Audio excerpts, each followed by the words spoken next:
You're tired. Not the kind of tired that sleep fixes. The kind that lives behind your eyes when you're still smiling. The kind that shows up on Sunday morning when you're singing the words, but feeling nothing behind them. You've been showing up for someone, maybe more than one someone, giving time you didn't have, giving peace you couldn't afford to lose, giving grace over and over to people who took it without ever asking if you were okay. And the worst part, you can't even call it what it is, because it looks like love. It feels like faithfulness. You were taught that this is what Christians do. You carry, you serve, you stay. But there's something nobody prepared you for. The moment when carrying someone else's weight starts costing you your own soul. You're not backsliding. You're not weak. You're not failing God. But you may be failing to hear what He's been trying to tell you. And it's this. Not every open hand deserves to be filled by yours. The Bible doesn't just tell you to love people. It tells you, with surgical precision, which people will destroy you if you let them. And most Christians never read those verses. Or if they do, they skip past them because they sound too harsh, too cold, too unlike Jesus. Today, that changes. Because before this is over, you're going to see 5 specific types of people the Bible warns you to protect yourself from. And you're going to finally have permission to stop. Not from me, from God. There's a verse in Proverbs most people treat like a footnote. Proverbs 9 verse 8. Do not reprove a scoffer, or he will hate you. Read that again, slowly. God isn't just describing what might happen. He's issuing a warning about what will happen. And He's telling you, stop. But here's why you didn't stop. Here's why you kept going back. Because the mocker doesn't look like a mocker at first. They look like someone who needs you.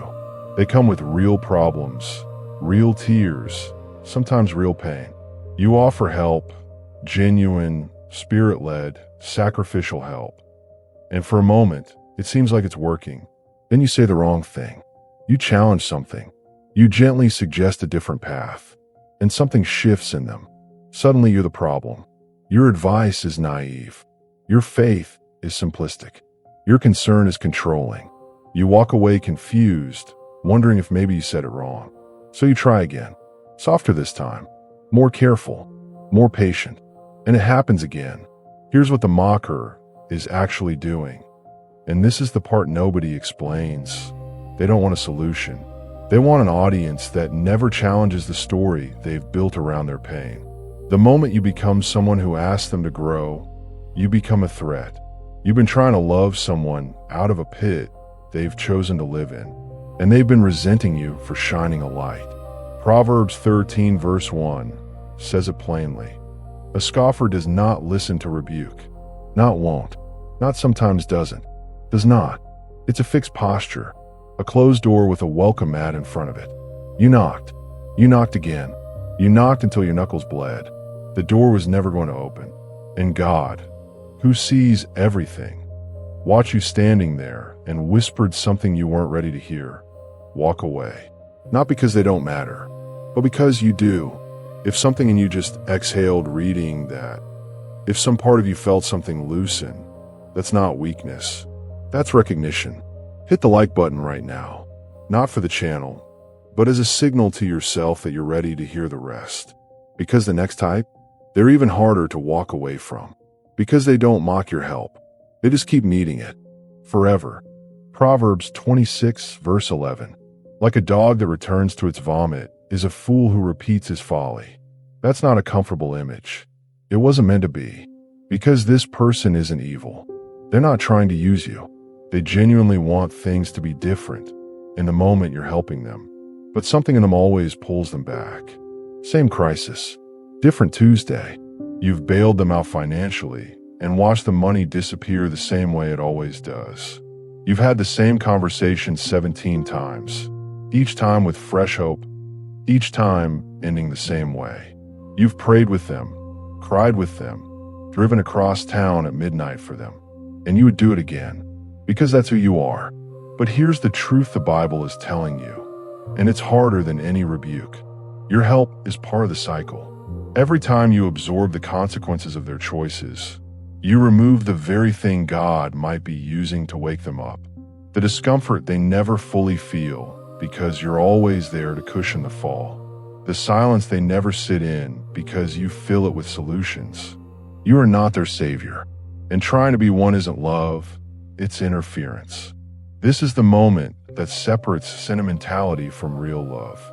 Real love sometimes looks like stepping back and letting someone feel the full weight of where their choices have led them. Not with cruelty, not with abandonment, but with the quiet, grieving, faithful decision to stop interrupting God's process. Jesus healed 10 lepers. Only one returned. He didn't chase the 9. He let them go. You've been running after the 9, breathless, emptied, wondering why nothing changes. God is not asking you to stop caring. He's asking you to stop carrying what was never yours to carry. There's a specific kind of grief in this. The grief of loving someone you cannot fix. You may need to sit with that for a moment, but there's something even more disorienting waiting in the next chapter. Because at least the fool is honest about needing help. The next type, they make you feel like helping them was entirely your idea. Proverbs 12 verse 26. The righteous choose their friends carefully, but the way of the wicked leads them astray. The word carefully is doing everything in that verse. Because the manipulator doesn't announce themselves, they don't show up with obvious red flags. They show up with warmth, with history, with the kind of closeness that makes you feel chosen. Like out of everyone, they trust you. And that feeling of being chosen is exactly the door they walk through. They don't demand. They imply.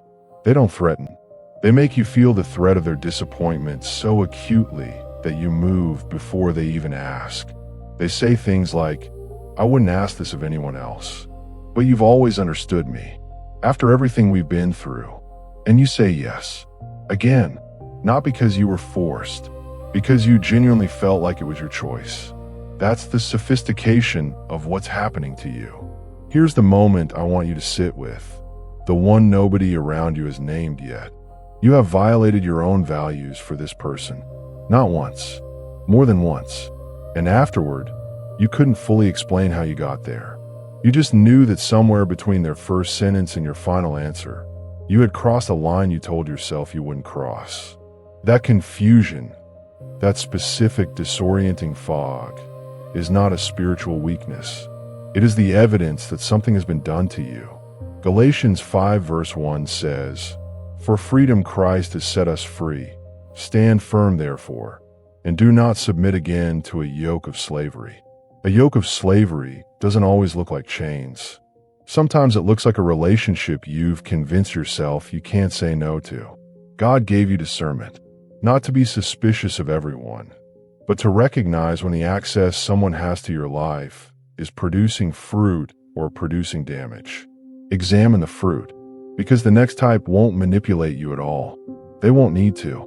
They'll simply take everything you offer and never once look back to see what it cost you. 2 Timothy 3 verse 2. People will be lovers of self, lovers of money, proud, arrogant, abusive, disobedient to their parents, ungrateful, unholy. Ungrateful, listed among the signs of a world losing its center. Not because gratitude is a nicety, but because ingratitude reveals something deeper, a blindness to the humanity of the person standing in front of you. You know what that blindness feels like from the inside. You showed up, consistently. You gave the kind of help that cost you something. Not spare change, not leftover time, but the real things. Sleep, money, emotional reserves you didn't have to begin with. You rearranged your life quietly, without asking for acknowledgement, and you told yourself you didn't need it. But here's what you didn't say out loud, what you've never quite let yourself fully think. At some point, you stopped feeling like a person to them. You became a function, not a friend, a resource, not someone with a story, someone with a role. And the more you gave, the more your extraordinary became their ordinary. They stopped seeing the sacrifice because the sacrifice had become the baseline. You were present so consistently that your presence stopped counting. That's not ingratitude born of malice. Sometimes it's ingratitude born of entitlement, so deep the person can't see outside of it. But the effect on you is the same. You've been slowly erased. Here is the truth that I need you to hear, and I need you to let it go all the way in. God saw every single thing they didn't thank you for. Every early morning, every silent sacrifice, every time you swallowed your own need to meet theirs. He saw it. He recorded it. And not one moment of genuine love given in His name has been wasted. Even when the person you gave it to never looked up, you were not invisible to Him. But you cannot keep pouring from a place that's been emptied by someone who never once asked how you were doing. Which brings us to the final type. And this one might be the hardest to name, because they're not cruel. They're just always there. This one requires honesty, real honesty, because this person hasn't done anything obviously wrong. They haven't mocked you or manipulated you. They're not ungrateful out of cruelty. They might genuinely love you, but every single time you walk away from them, something in you is depleted. You can't always name it. You just know that after an hour with them, you need 2 hours alone to feel like yourself again. You know that their calls come with weight. Their needs arrive without edges. Their emotional world is so large, so constant, so consuming, that being near it costs you something real. And you've never let yourself say that out loud. Because what kind of person gets tired of someone who isn't even doing anything wrong? A human one. Proverbs 4 verse 23. Keep your heart with all vigilance, for from it flow the springs of life. Not, keep your heart when it's convenient. Not, keep your heart unless someone really needs you. With all vigilance. That word, vigilance, is a military word. It implies active, intentional, ongoing protection. The kind of protection you post a guard for. The kind you don't leave to chance. God is not being cruel when He commands this. He's being architectural. Your heart is not a decoration. It is the source. Everything you give, everything you create, every act of genuine love you're capable of, it flows from that source. And a source that is never replenished eventually runs dry. You are not being selfish when you protect your capacity to give.